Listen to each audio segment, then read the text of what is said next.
Hello learners, welcome back to my YouTube channel. And इस video में मैं आप लोगों के साथ डिस्कस करने वाली हूँ पार्ट 51, जो मैंने एमसीक्यूज़ की सीरीज स्टार्ट की हुई है कॉमर्स के स्टूडेंट्स के लिए। ओके, और ये रहने वाला है पार्ट 57। इससे पहले पार्ट 1 टू पार्ट 56 में काफ़ी सारे एमसीक्यूज़ डिस्कस हो चुके हैं इन डिटेल। तो अगर आप लोगों ने कोई भी पार्ट मिस किया है तो आपको ज़रूर देखना चाहिए, बिकॉज़ ये आप लोगों के लिए काफ़ी ज़्यादा यूज़फुल रहने वाला है। ओके, तो हम स्टार्ट करते हैं पार्ट 57 को।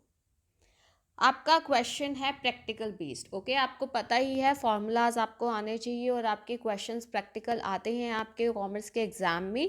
तो क्वेश्चन है calculate ordering level of material from the following information. ये आपका पर्टिकुलरली कॉस्ट अकाउंटिंग आपने पढ़ा है, उससे रिलेटेड है। आपको क्या कैलकुलेट करना है? ऑर्डरिंग लेवल, ठीक है। और इसके लिए आपको फॉर्मूला पता होना चाहिए। देखते हैं पहले क्वेश्चन में क्या दिया हुआ है। ऑर्डरिंग लेवल के लिए आपको मिनिमम लिमिट जो दी गई है वो 100 units, maximum limit 500 units, daily requirement of material 20 units, ठीक है। Time required for fresh delivery 9 days लग जाते हैं फ्रेश डिलीवरी, मतलब टाइम चाहिए हमें, ठीक है। तो सबसे पहले हमें इसका फॉर्मूला देखते हैं और इसको सॉल्व करते हैं। देखिए, ऑर्डरिंग लेवल का फॉर्मूला एक होता है हमारे, देखो आपको एक चीज़ के निकालने के दो या दो से ज़्यादा, एक फॉर्मूला, दो फॉर्मूले, तीन फॉर्मूले भी हो सकते हैं, और आपको हर एक फॉर्मूला पता होना चाहिए, बिकॉज आपको क्वेश्चन में क्या गिवन है उसी के अकॉर्डिंग आप लोग फॉर्मूला यूज़ करते हो, ठीक है। तो ऑर्डरिंग लेवल आपको यहाँ पे आपको निकालना है। फॉर्मूला हम क्या है? Minimum level plus consumption during the time period to get the fresh delivery, ठीक है। ये एक फॉर्मूला है, minimum level plus consumption during the time required to get the fresh delivery. 9 days लगते हैं ना, आपको बताया गया है, ठीक है। अब सबसे पहले आप देखिए, मिनिमम मटेरियल, मिनिमम लिमिट क्या है? 100 यूनिट्स, ठीक है। और आपको बोला है डेली हमें 20 यूनिट्स चाहिए, और आपको फ्रेश डिलीवरी में 9 डेज लगते हैं, तो 100 plus consumption during the time 9 days लगते हैं, और डेली रिक्वायरमेंट कितनी है? 20 यूनिट्स। तो 100 यूनिट्स तो ये होगी मिनिमम वाली, प्लस 20 इंटू 9, ठीक है, नंबर ऑफ डेज जो चाहिए एक फ्रेश डिलीवरी के लिए। तो 20 इंटू 9 280 हो, सॉरी कितना हो गया ये आपके पास? 180 हो गया। तो 100 यूनिट्स प्लस 180 कितना आ गया आपके पास? 280 यूनिट्स। तो 280 यूनिट्स जो है वो आपका यहाँ पे क्या आएगा कि आपका ऑर्डरिंग लेवल होना चाहिए। कितना? रीऑर्डरिंग लेवल 280 यूनिट्स का, ये चीज़ ध्यान रखना। ओके, सो हमारा आंसर क्या आ जाएगा? सेकेंड वाला 280 units, this one. Okay, next question देखिए, if the minimum stock level and average stock level of raw material A are 10,000 and 20,000 units respectively. देखो, आपको जो मिनिमम स्टॉक लेवल बताया गया है वो है 10,000, एवरेज स्टॉक लेवल जो बताया गया है एक मतलब मटेरियल एक का वो 20,000 है। तो आपको क्या निकालनी है? रीऑर्डर क्वांटिटी निकालनी है, ठीक है। अब आपको मिनिमम वाला दिया हुआ और एवरेज दिया हुआ, तो इसी पे बेस्ड जो एक फॉर्मूला है रीऑर्डर क्वांटिटी निकालने का, वो है आपका, देखिए, एवरेज स्टॉक लेवल अगर हमें निकालना हो तो फॉर्मूला क्या होता है, ये चीज़ ध्यान रखना। एवरेज स्टॉक लेवल फॉर्मूला रहता है हमारे पास मिनिमम स्टॉक लेवल, ठीक है, ये फॉर्मूला रहता है, plus half of reorder quantity. क्या फॉर्मूला रहता है? Minimum stock level plus half of reorder quantity, ठीक है। अब आपको क्वेश्चन में एवरेज स्टॉक लेवल दिया हुआ है, मिनिमम स्टॉक लेवल दिया है, तो आपको निकालना क्या है क्वेश्चन में? Reorder quantity. तो जो चीज़ निकालनी है उसको हम अलग से कर देंगे, जैसे हाफ ऑफ रीऑर्डर क्वांटिटी को इधर रखा, एवरेज स्टॉक लेवल माइनस हो जाएगा मिनिमम स्टॉक लेवल। अब यहाँ हाफ है, ठीक है, एवरेज स्टॉक लेवल 20,000 यूनिट्स दिया है, मिनिमम 10,000 दिया है, और ये हाफ उधर जाके मल्टीप्लाई हो जाएगा। 10,000 इंटू 2 आपका क्या आ जाएगा यहाँ पे? 20,000 यूनिट्स। तो आपका रीऑर्डर क्वांटिटी, हमारा आंसर क्या आएगा? थर्ड वाला, ठीक है। फॉर्मूले जो जो आपको बता रही हूँ, अगर आप अपने फार्मूलाज वाले नोट्स जो हैं उसमें ज़रूर ऐड करना। रीऑर्डर क्वांटिटी का फॉर्मूला, एवरेज स्टॉक लेवल का फॉर्मूला क्या क्या होता है, देखिए। एवरेज स्टॉक लेवल का minimum stock level plus half of reorder quantity, ये सारी छोटी छोटी चीज़ें आप लोगों को बहुत अच्छे से ध्यान रखनी है, ठीक है। नेक्स्ट है आपका question, from the following information compute stock level for a component.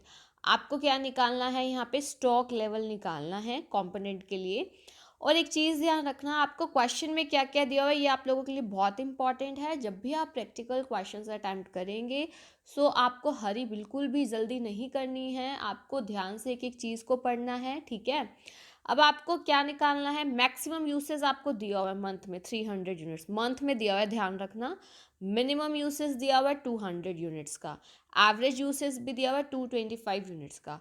जो टाइम लैग है हमारा प्रोक्योरमेंट ऑफ मटेरियल के लिए, मैक्सिमम 6 मंथ्स है, मिनिमम 2 मंथ्स है। रीऑर्डर क्वांटिटी दी हुई है आपको 750 यूनिट्स की, ठीक है। तो आपको you are required to find out minimum level, आपको क्या निकालना है, मिनिमम लेवल निकालना है। सो इसके लिए हम फॉर्मूला पहले देखते हैं। देखिए मिनिमम लेवल कैसे निकलता है, रीऑर्डर लेवल में से अगर आप माइनस कर देते हो एवरेज या फिर normal rate of consumption multiply normal या फिर एवरेज लीड टाइम, तो आपका आ जाता है मिनिमम लेवल। देखिए रीऑर्डर लेवल हमें कितना दिया हुआ है क्वेश्चन में, 1800 यूनिट्स। देखो रीऑर्डर लेवल आपको यहाँ पे दिया हुआ है ना। देखिए जो रीऑर्डर लेवल है ये आपको क्वेश्चन में दिया नहीं गया है, you have to find out that. आपको क्वेश्चन में रीऑर्डर क्वांटिटी दी हुई है 750 यूनिट्स की, ठीक है। तो आपको रीऑर्डर लेवल निकालना है, और रीऑर्डर लेवल निकालने का एक हमारा फॉर्मूला क्या रहता है, मैक्सिमम कंजम्पशन। देखिए अगर हम बात करते हैं रीऑर्डर लेवल की, ठीक है, रीऑर्डर अगर लेवल आपको निकालना है तो फॉर्मूला क्या रहता है, मैक्सिमम कंजप्शन इनटू में maximum reorder period, maximum reorder period, ठीक है, ये एक फॉर्मूला रहता है। मैक्सिमम कंजम्पशन आपको दिया हुआ है क्वेश्चन में 300 यूनिट्स का, और मैक्सिमम रीऑर्डर पीरियड आपको 6 मंथ्स का दिया हुआ है। 300 इंटू 6 1800, 1800 यूनिट्स जो है आपका रीऑर्डर लेवल हो गया।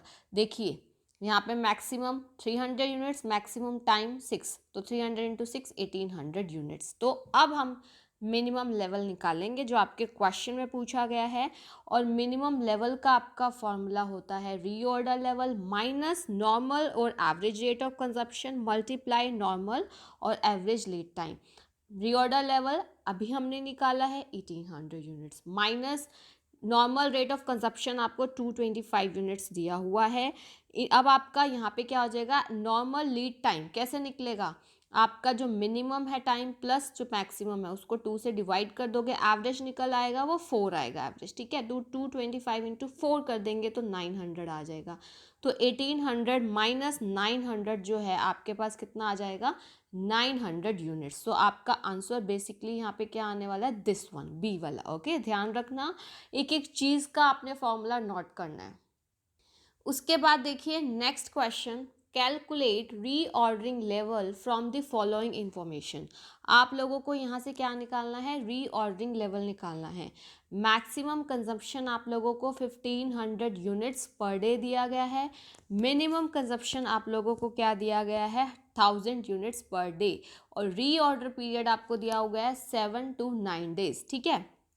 अब आपको रीऑर्डरिंग लेवल निकालना है, यहाँ पे एक चीज़ ध्यान रखना, रीऑर्डरिंग लेवल, ठीक है। तो आपके पास जो ऑप्शन दिए गए हैं, एक है 14,000 यूनिट्स, दूसरा है आपका 13,500 यूनिट्स, और तीसरा है 12,000 यूनिट्स, और फोर्थ है आपका 12,500 यूनिट्स। तो अभी मैंने आपके साथ फॉर्मूला भी डिस्कस किया था, तो इसका आंसर जो है आप लोग मुझे कमेंट सेक्शन में बताएंगे कि क्या होगा हमारा इसका रीऑर्डरिंग लेवल, ठीक है। जितनी ज़्यादा आप एमसीक्यूज़ की प्रैक्टिस करेंगे ना उतना ही आप लोगों के लिए बेटर है, क्योंकि मैंने आपको बोला है कि देखो इसके जो काफ़ी सारे जो पार्ट्स डिस्कस हुए हैं ना, उस पर काफ़ी सारे topics in the sense questions आपको मैंने डिटेल में डिस्कस किया है। और जो भी स्टूडेंट्स पीजीटी कॉमर्स की तैयारी कर रहे हैं, तो पीजीटी कॉमर्स के जो इम्पॉर्टेंट टॉपिक्स हैं, मतलब जो भी टॉपिक्स हैं हम 1 बाय 1 डिटेल में डिस्कस कर रहे हैं, और बहुत सारे टॉपिक्स डिस्कस हो भी चुके हैं, और उनमें काफ़ी सारी वीडियोस हैं। उनकी जो एक प्लेलिस्ट बनाई हुई है मैंने पीजीटी कॉमर्स इंपॉर्टेंट टॉपिक्स के नेम से, उसका लिंक जो है आप लोगों को डिस्क्रिप्शन बॉक्स में प्रोवाइड किया गया है, आप वहां क्लिक करके देख सकते हैं। बिकॉज डिटेल से पहले स्टडी करना और साथ के साथ एमसीक्यूज़ की प्रैक्टिस करना आप लोगों के लिए बहुत ज़्यादा यूज़फुल रहने वाला है, ठीक है। और अगर अभी तक आप लोगों ने इस यूट्यूब चैनल को सब्सक्राइब नहीं किया है, देन डू सब्सक्राइब और आप बेल आइकन प्रेस कर सकते हो, ताकि आपको जो है अपकमिंग वीडियोस की टाइमली नोटिफिकेशन मिल सके और आप अपनी प्रेपरेशन को जो है अच्छे से कंटिन्यू कर सके। और डेली ज़रूर प्रैक्टिस कीजिए, नोट्स बनाइए। Thank you so much, keep learning and keep sharing.